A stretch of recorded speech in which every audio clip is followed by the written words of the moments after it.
dhe Albi jena binjak, kena lej bashk, kena rrit bashk, kena kënë çdo moment pa ndashem. Më falë, sa flas për te më kap emocioni, më falë. Lutem më falë se e kam shumë, se nuk flas shpesh për atë.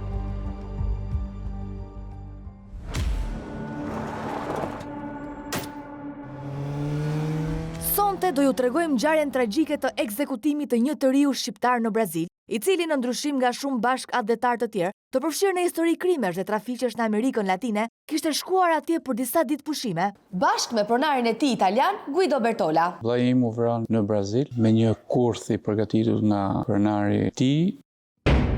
Ngjarja e rëndë do të ndodhte në mbrëmjen e 18 shkurtit të vitit 2019.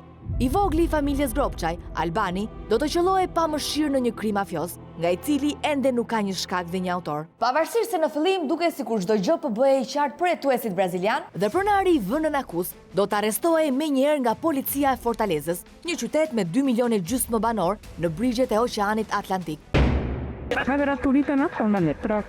Voglio dire a me, ma sai. Ele estava olhando assim pra ele, olhando como se ele, sabe, esse trabalho tivesse finalizado, estava parado, olhando assim. Kjo qetësi, e cila i ka rënë në sy edhe dëshmitarve, nuk do të zgjaste shumë, sepse në momentin e parë të marrjes në pyetje pas arrestimit, Guido do të shfaqej tërësisht i përhumbur. Qual è il tuo indirizzo in Italia?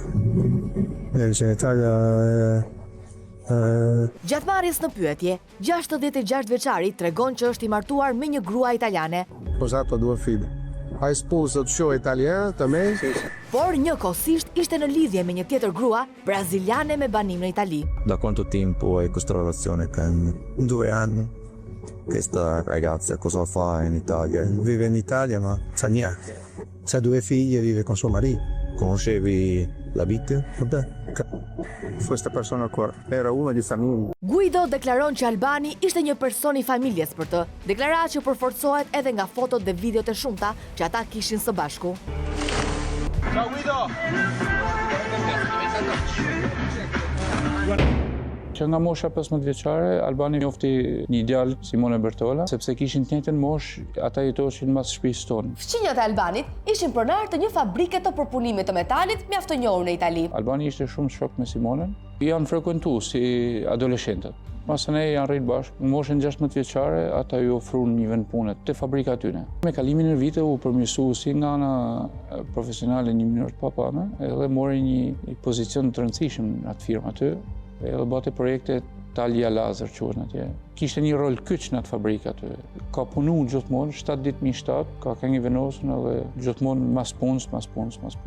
Ka dash gjithmonë me arrit lart e ma lart. Po arritjen ai ka ba me forcën e krave, punonte edhe 10 orë, 12 orë në ditë, pa orare. Ne shkoshim një qendër komerciale, kaloshim para fabrikës atyne. Makina ishte çtunë, dilën, darkë. Çfarë do orarit ishte aty te puna. Punë. Qual è il tuo indirizzo in Italia? In Italia Guido duket mjaft i utuar, aq sa nuk mban mend asgjë, por kjo mund të justifikohet edhe me tronditjen e pësuar nga vrasja e një tëriu, të cilin ai deklaronte se kishte si djalin e tij. Le të ndalojmë pak me ngjarjen tragjike të vrasjes së Albanit dhe të kthehemi pas në kohë për të njohur më shumë me historinë e jetës së tij, por edhe me disa momente që së fundmi po ja trazonin jetën. Baba em vdiq i ri, edhe Albani erdhi në Itali me jetu me ne në moshën 12 vjeçare.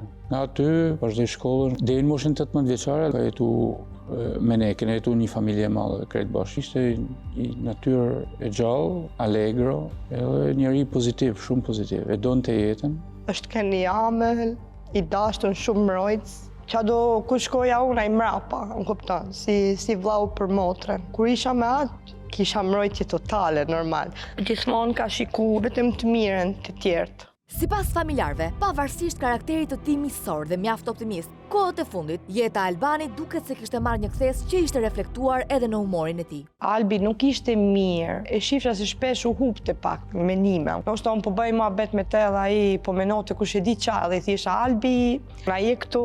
E ka shpreh 2-3 herë që Guido i bate presion psikologjik të jashtëzakonshëm. Unë nuk e di punët e mbrëmshme të atyne, por di që thotë më streson edhe mban terror psikologjik për sa i përket argumentit punës. Te periudha sidomos që erdhi edhe për festa dhjetorit. Ishte një gjë e çuditshme se ai tha do shkoj për kryqëlinje te pronari, te familja pronarit. Ai iku, atëherë nuk e diun se ç'a ndolli, besoj ora 9:30, morin telefon, edhe më tha, a keni hangër ala? Unë kupton, a keni ba darkën ala? Po, i thashun, po, ka ushqim plot. Erdhi për darkë te unë. Arsyeja se përse Befas e ndryshoi programin, Albani nuk ja shprehu motrës binjake. Megjithatë, ajo arriti të kuptoj se diçka nuk po shkonte si duhej. Nuk e di ç'a mund të ketë ndodhur. Është sikur po flasun tash me ty dhe pa pritmas të hupem. E ka shpreh 2-3 herë dëshirën për të larguar, dhe unë ja kam këshilluar vetë largoju, se ke mundësi djali i ri, edhe me sanadin që ke mund 6 punë jo vetëm në Itali, po në Europë. Si konsideronin Albanin ata? Ata kërkoshin me shfrytëzu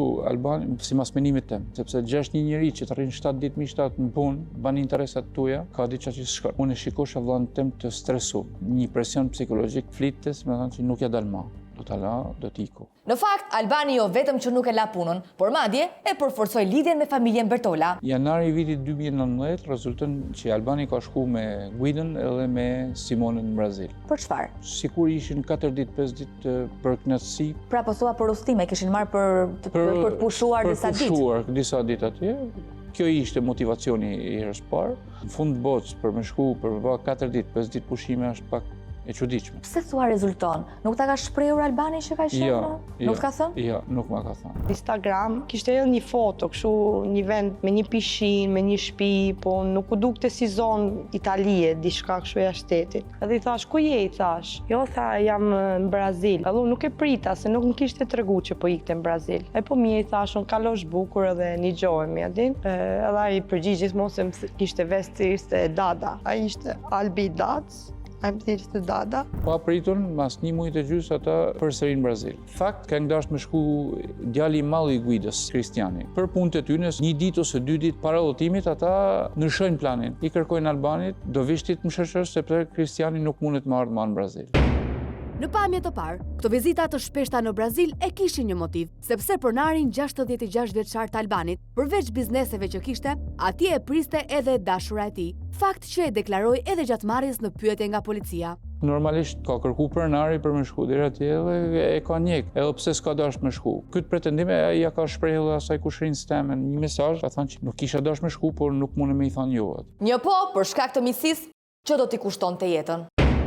Në përgjigjet e dhëna për hetuesit brazilian, Guido tregon se më 18 shkurt 2019, rreth orës 10 të mbrëmjes, ai ndodhi në makinë me Albanin pasi kishin ngrënë darkë në një restorant italian. Ndërsa 2 orë më herët, Guido i kishte thënë ne do shkojmë të ham darkë një restorant në Fortaleza, me një gjysore larg nga shtëpia, nuk kuptohet motivi pse ti duhet shkosh tash në darkë një gjysore larg. Nëse kanë shku, menaxheri i restorantit që ishte atë natë ka qenë prezent, ka dëshmuar në polici që Guidoja ka qenë shumë i çuditshëm atë natë. Në sjelljet e tij nuk flitte me Albanin, shikote majtas, djathtas jashtë, i agjitum, i shumë i preokupuar për diçka. Rrugës për në shtëpi, në distancën e 10 km larg qytetit, makinës e cila drejtohej nga Guido i afrohen 2 persona me motor dhe në kërcënimin e armës i detyrojnë të ndalojnë. Siamo stati affiancati da una moto, urlavano come aquile.